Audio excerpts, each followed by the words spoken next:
कितने झूठे हैं ये पाकिस्तान की आर्मी, उनका एस्टेब्लिशमेंट। अगर आप उसी सूरे में देखेंगे, सूरे की आयत नंबर 2 में अल्लाह फरमा रहा है कि तुम क्यों ऐसी बात कहते हो जो करते नहीं। अफसोस होता है कि इनको कुरान को भी कोट करने में गलत मसला बनाकर पहले जो आया था उसको नहीं बोल रहे। नमस्कार, आप देख रहे हैं न्यूज गंगा और मैं हूं आपके साथ निशा भारद्वाज।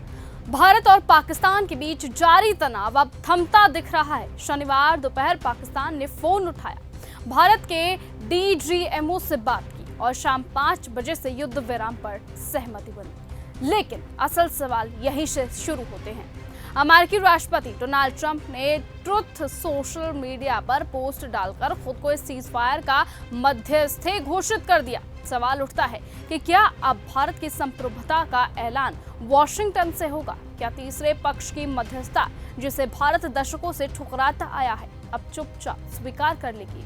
लेकिन ठीक 3 घंटे बाद पाकिस्तान अपनी औकात पर लौट आया। पाकिस्तान ने रात 8:40 पर फिर से फायरिंग शुरू कर दी। रात 8:40 पर पाकिस्तान ने सीज फायर का उल्लंघन करते हुए काफी जगहों पर ड्रोन गिराया, पंजाब, श्रीनगर और साथ ही साथ राजस्थान। जिसके बाद भारत ने पाकिस्तान को मुंह तोड़ जवाब दिया और उसके सारे ड्रोन्स को गिरा दिया।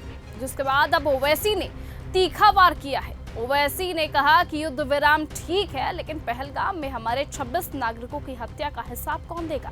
जब तक पाकिस्तान अपनी जमीन से आतंक का धंधा बंद नहीं करेगा, तब तक शांति कागजी रहेगी। मनोज झा ने भी सरकार को घेर दिया है, कहा है कि भारत ने कभी युद्ध नहीं छोड़ा, लेकिन जब लड़ा तो दुश्मन को धूल चटा दी। फिर आज ट्रंप के ट्वीट से भारत की छवि को क्यों आंच लगी है?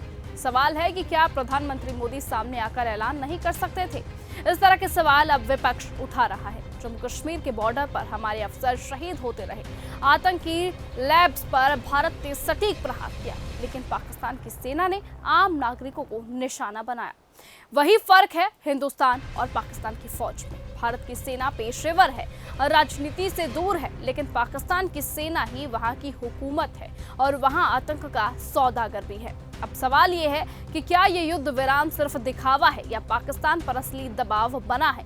क्या पाकिस्तान ने गारंटी अब दे दी है कि अब उसकी धरती से कोई आतंकी भारत पर हमला नहीं करेगा? क्योंकि आपको बताएं कि इस वक्त भारत के साथ पाकिस्तान ने समझौता कर लिया है, तो वहीं कल एक और मीटिंग है। मीटिंग के बाद पूरी तरह से साफ हो जाएगा कि क्या पाकिस्तान अपनी हरकतों से बाज आएगा या फिर नहीं।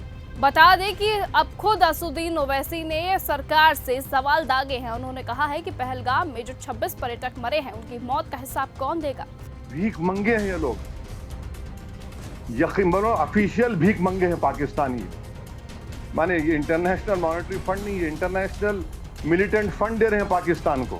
वैसे है, जर्मनी है, जापान है, ये कैसा है लोग इसको एग्री कर रहे हैं? जबकि हमारी ज़मीन पर, हमारे घरों पर, हमारे सिपाहियों पर हमले हो रहे हैं और इनको 1 बिलियन क्या है का लोन मिला रहा है। साथ ही आपको बताएं कि राजनीतिक दलों का ये कहना है कि संसद का विशेष सत्र बुलाओ, सेना के शौर्य का सम्मान करो और दुनिया को एकजुट भारत का संदेश दो। ये सिर्फ सीज फायर नहीं है, ये हमारे 26 नागरिकों के खून का सवाल है।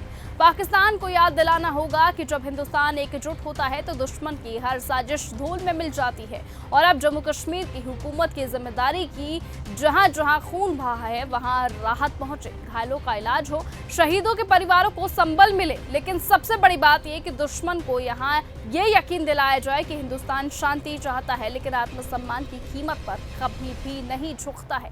साथ ही आपको बताएं कि अब ये सबसे बड़ा सवाल है कि क्या पाकिस्तान अपनी हरकतों से बाज आएगा या फिर नहीं, क्योंकि कल जिस तरीके से उसने सीज फायर का उल्लंघन किया है, हो सकता है कि पाकिस्तान दोबारा इस तरह की हरकतों को अंजाम दे। आपको बता दें कि IMF ने उसे 7 करोड़ रुपए का लोन दिया था। आपको बताएं कि रात 8:40 पर पाकिस्तान ने भारत पर ड्रोन दागने शुरू कर दिए थे। माता वैष्णो देवी के मंदिर पर भी ड्रोन गिराने की कोशिश पाकिस्तान की ओर से की गई थी, जिसके बाद भारतीय सेना ने उन ड्रोन्स को पूरी तरह से नाकाम कर दिया है।